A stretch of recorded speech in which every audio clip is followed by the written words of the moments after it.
Welcome back everyone to my Let's Play of Final Fantasy V, the 4-Job Fiesta. Last episode we traveled around the world on the back of Boco, and we got a Mirage vest from the people in the town of Mirage. So, that is a pretty good piece of equipment. It gives you the image status, which means the first 2 physical attacks will always miss you. So, well, let's put that new piece of armor to use by going to the Sunken Warwiss Tower. We can get the last job here, the mine job. We won't be able to use it, but I'm just getting 100%, so might as well do it. So now we have 7 minutes here. That's pretty good. They can hold their breath for 7 minutes while walking and doing fighting. That's pretty crazy. So enemies here are just like random enemies from a lot of different places. You know, from old dungeons. So nothing new here, except for the boss. The boss can be kind of tricky, but can also be basically the easiest boss in the game. So we'll show you how to do that then. But now you don't have to make it all the way through in on 1 7 minute, because there's going to be a treasure chest. That treasure chest over there, you can go and grab that treasure chest and it'll refill your air for give you another 7 minutes. I'm going to push my luck and not get it until after I, beat the boss, get the crystal shard, and start making my way back. But so it might be wise to do a lot of running around, or running from battles. I haven't been running from battles. I've been fighting to get some AP. But it'd be a good strategy maybe to do that. So at the very bottom, we get the power of the crystal. The power of the crystal is mine. I'm going home without it. So we have to fight this guy, Gogo, the Mimic. And we'll see Gogo, who'll be a party member in the next Final Fantasy VI. But he basically says, hey, the trick to mimicking is to imitate. So I'll watch you and do what you do. If you fight, I fight. So if we attack him physically, he'll attack physically. If we use magic, so will he. So basically, he's going to mimic what we do. So if you do what I do, you'll surely win. Well, what's he doing? Absolutely nothing. So if we just sit here and do absolutely nothing, well, we'll win. If you hit him physically, he hits really, really hard. If you use magic, he counters with, like, ultimate magic, like Meteo. So basically, the easiest thing to do is not fight him. Just sit here and do nothing. And basically says, hey, I'm not doing nothing, so you did nothing. Congratulations, you copied me, and you deserve to be mimics. So we get the last job, the mimic job. And we'll never use it, but it's basically allows you to equip 3 different abilities. It inherits all the abilities, the inherent abilities of all the classes that you've mastered. And its normal command, rather than fight, is mimic, and it just copies the last action that the person previous to it did. So it's a good way to, spam really strong spells and stuff. But like I said, we can't use it. So alright, well, we gotta get out of here real quick. So I'll be running from all these battles. We'll see some of the enemies. And we got like frogs, mini mages. I think those are from the flame ship, the steam ship. You just want to run, because if you reach down to 0, you drown and basically get a game over. So we do not honestly want that to happen. So we're just gonna run up here real quick and get to that oxygen tank. Well, not the tank, the oxygen chest, I guess you'd say. Yeah, time keeps going even when you're in battle, so. Alright. I can stand another 7 minutes of this. Woohoo! That'll give us plenty of time to just get out of here and reach our sub, so. And on back. We'll also, I'm gonna stop here a little bit and, just do a little bit of fighting, because, Lenna is almost going to master the Red Mage job. She's almost at the mastery of the Red Mage job, so it'll be good to finally get that mastered with one person. Yeah, that's the big roadblock for this 4-job Fiesta. Climbing on up. Get on here.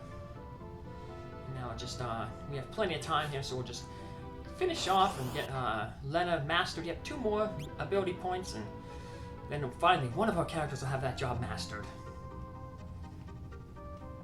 So I'll just get into a little fight here. And we'll be good to go. Alright. So we've mastered Red Mage finally, and that gives us the dual cast ability. It's only going to be useful on whoever the Red Mage is, but it lets you cast 2 spells in a row.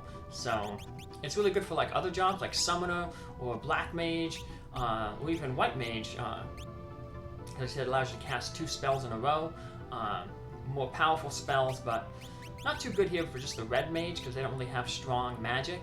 But yeah, we finally mastered it, so shift our jobs around a little bit here. So Faris can start trying to learn Red Mage. And just switch around. Sing is still a good ability for everybody to have, so always want to make sure that our Red Mage, or whoever has Red Magic, has the gold pin equipped on their headgear, because that makes them go fat, cuts their magic use in half. And everybody but our samurai is going to get those running shoes, so well, there we go. And we are set. Let's head on out, and we get back into our sub.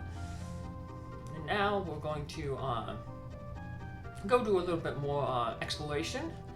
We're going to head off to Ball Castle, but we're going to go a different route.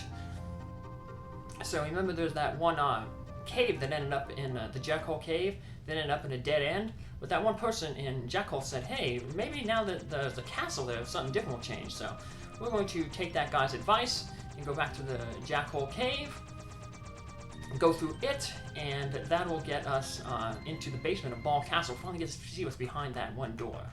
So a shrine appeared in the middle of the big bridge. So Calvary was such a valiant warrior. We still have 2 more uses of this freebie in, so we can heal ourselves up here for free before we go into this next little mini dungeon. Sell some stuff here. Don't have too much to sell though, so we were short on cabins, so I might as well get some of them. Like I said, this guy, he only gives us 3 times, so I made sure I didn't have maxed out potions because he gives us the 8 potions after we eat dinner and heal up. So we're fully rested and healed up and ready to go into the next little dungeon. Here's our after meal service, 8 potions. Talk with all the people here in this village. Then the only place we have left to talk with is the people in Ball Castle, but they all say the same thing, so we don't even need to talk with them. Fang went to pick the fire crystal. Here's my little brother. Oh, sorry about that. He died a hero. Are you kidding? How can I accept they've been revived? This guy's taking care of Kelber's home. Now all the 4 warriors of Dawn are gone. Yep. We got the Crystal Warriors here now. The Light Warriors. Something is happening. Only Sir Kelber are alive. And these people are still doing their little dance and hoping for us, praying for our safety. Thank you for the Requiem song. It was really good, especially in the last dungeon. Let's just get out of here and make the mountain pass a little bit wider so we don't have to go out the south way. We just go around. So let's park here at the Jackhole Cave and head on in. And we're finally strong enough to be able to defeat those Skull Eater monsters. So that'll be nice.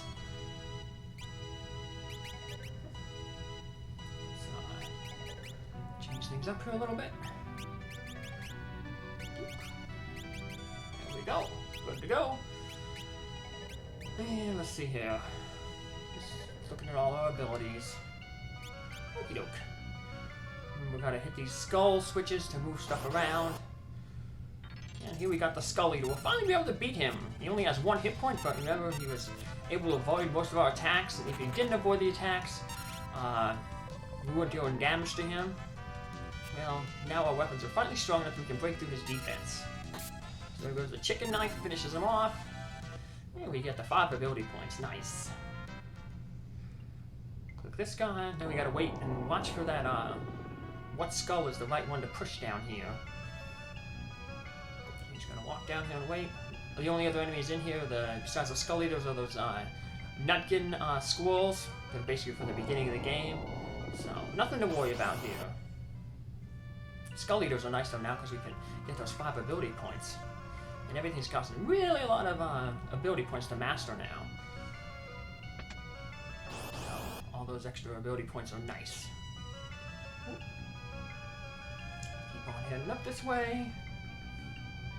We already got a lot of treasure chests from here earlier. So, go look at it again. And once we get to that wall again, we're going to see that instead of taking us outside to that empty passageway, well, we're going to end up in the basement of Ball Castle, behind that that closed door. Now, when we get there, we could open that door, and you can go and save the game. As long as you don't leave the castle, the door will remain open.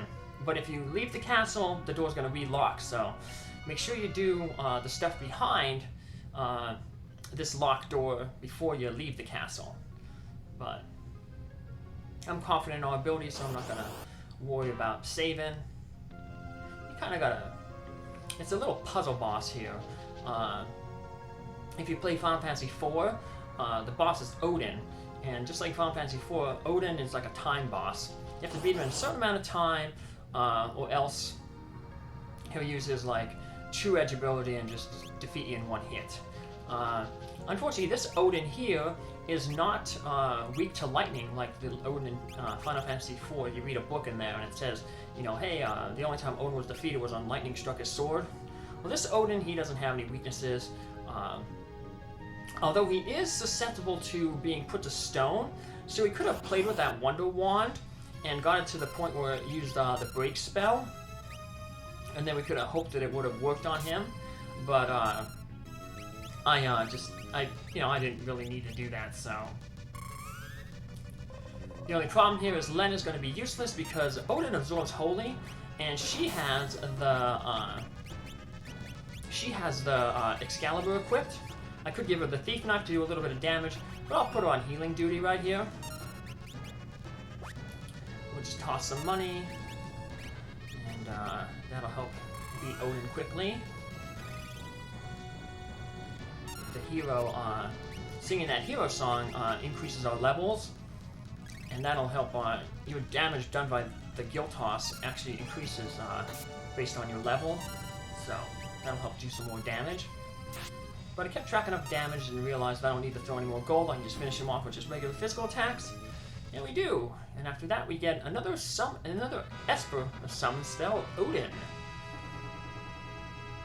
So he is the last level 5 summon, or level 4 summon. Then we have Odin. And then the last summons are going to be Leviathan, Bahamut, and the Phoenix. We won't be getting all of them for a little bit. Leviathan will get next. He's the next one we'll be getting. But Phoenix and Bahamut, we have to get them in that in the Phoenix Tower that we were told about in Mirage, and Bahamut's in the northern mountain waiting for us. He's been waiting there since we defeated that first pyramid. But all the enemies here, still those statue enemies. If you have a bunch of soft potions, throw them on them. That defeats them in one hit, so easy living with them. Not too much of a problem. Like I said, if you get a good group of 5 of them, they give 8 ability points, so. But they give terrible experience, so there's better places to farm for ability points than experience, so. Alright, we're gonna head up here, and here's the save point. We can make our save here, and then next episode we will that's what we call it, head to the 4th tablet dungeon. We don't say we don't need to talk with any of the people in here today.